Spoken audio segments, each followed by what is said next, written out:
He walked through the halls of the Shanghai Auto Show with the same excitement he felt every year, but this time, yeah, something felt different. The show was packed with concept cars, luxury EVs, futuristic interiors, and experimental mobility design. Yet, among all of it, one machine immediately grabbed his attention.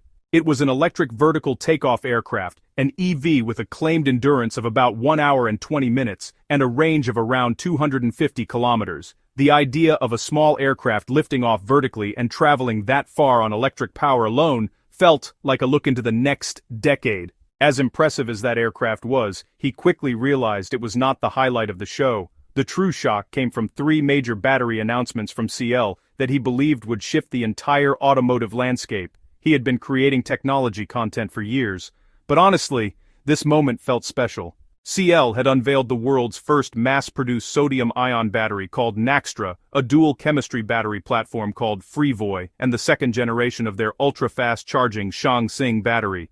He took a deep breath, ready to break each one down and see how they connected. As he spoke, he made it clear that CATL had partnered with him for access, but the opinions and excitement were fully his own. He explained that since the invention of rechargeable batteries, lithium had been at the center of everything. Lithium sits at the top row of the periodic table as the lightest alkali metal, which makes it ideal for batteries. But lithium comes with problems. It is not abundant, and as the world moves toward hundreds of millions of electric vehicles, the supply chain could become strained. Prices of lithium had already fluctuated wildly, raising concerns for long-term cost stability. That was why CATL had spent years developing something that did not rely on lithium at all. Their sodium-ion battery replaced lithium with sodium, the next lightest alkali metal on the periodic table. Sodium had several advantages, but the biggest was that it was far more abundant. He pointed out that sodium is over 1,000 times more plentiful than lithium in the Earth's crust, meaning that as production scaled up, sodium-ion batteries could massively reduce costs and help lower electric vehicle prices. The second major advantage was cold temperature performance. To show this, CATL demonstrated a sodium-ion battery operating at around -40 degrees Celsius. Even in that extreme cold, the battery powered a kettle, lights, and other devices. The point was clear. Lithium-ion cells struggle in deep cold without heating elements to keep the chemistry active, while sodium-ion batteries continue to operate with minimal loss.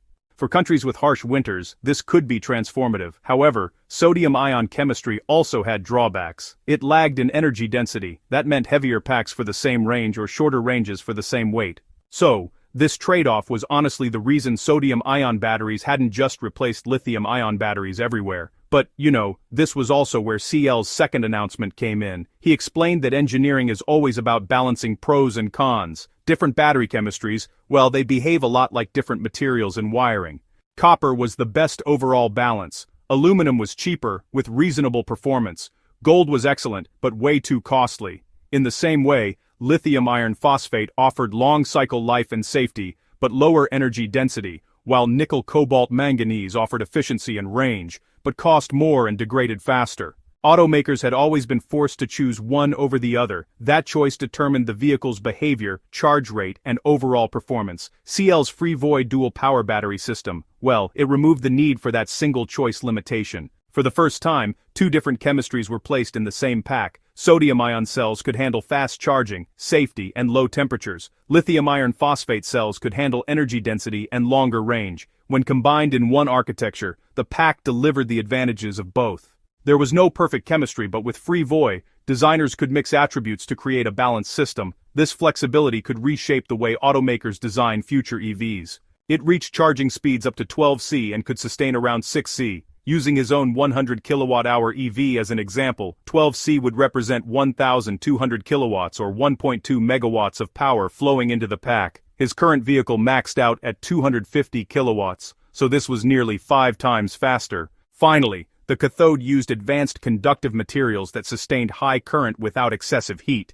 He then explained that CATL's breakthroughs did not stop at cell design. Pack thermal management was equally important. CATL displayed an extruded view of one of their battery packs, showing a long cooling ribbon running between every row of cells. Instead of cooling from below, the liquid coolant passed across the entire surface area of the cells, removing heat much more effectively. This was critical because the heat generated during 12C charging was enormous. Without advanced cooling, the battery would degrade quickly or shut down. CATL's approach allowed the pack to maintain high speed safely.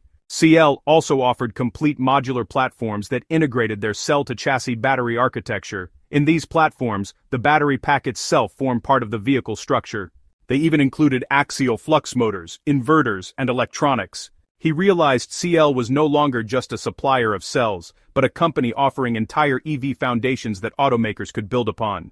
One of the most surprising things he saw at the show was CL's battery swapping demonstration. The idea of pulling into a station, having the pack drop from the bottom of the car, and a fully charged one sliding back in, all in around 100 seconds, felt futuristic. But CL's involvement changed everything. Car companies had attempted swapping before, but every brand used its own shape and size, preventing any real standard from forming. CL, however, built one of every 3 EV batteries on Earth. If any company had the power to standardize swapping across brands, it was them. He learned that the swap station held 14 battery packs. The station only needed to keep those packs charged faster than the rate of incoming cars. In this future, the upfront cost of an electric vehicle could undercut traditional cars thanks to sodium-ion economics, while the dual chemistry packs would eliminate range anxiety by offering optimized energy for every climate and driving style. The specter of long charging stops would be erased by batteries that refilled in minutes, supported by a robust infrastructure that included both hyperchargers and ubiquitous swap stations. Furthermore, CL's push into full-cycle recycling and structural battery platforms hinted at a deeper transformation, one where the environmental footprint of manufacturing was drastically reduced, and the very architecture of the automobile was simplified and strengthened.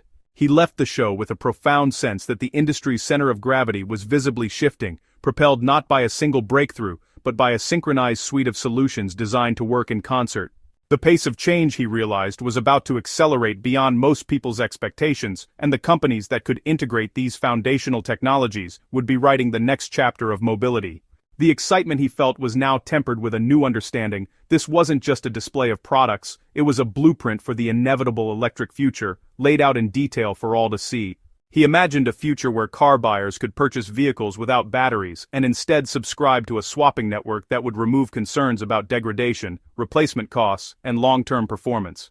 He also learned that CL had expanded into battery recycling. They projected that by the early 2040s, half of all new battery production would rely on recycled material. The company claimed it could recover over 99% of the nickel, cobalt, and manganese, and about 91% of the lithium from old packs. Sodium recovery would improve once sodium systems reached large-scale adoption. The full circular life cycle of a battery from creation to use to reuse had become a core focus. As he wrapped up the day, he felt genuinely impressed. Sodium-ion batteries promised to lower costs, the dual chemistry system promised flexibility, the ultra-fast charging battery promised convenience. CL seemed to be addressing every major concern EV owners had voiced over the years. He thanked them for their time, insights, and demonstrations. He closed by saying he hoped to tour their factories and witness a real battery swap in person. The Shanghai experience was unforgettable. He signed off with the same excitement he felt at the beginning, knowing that these developments could change the EV industry forever.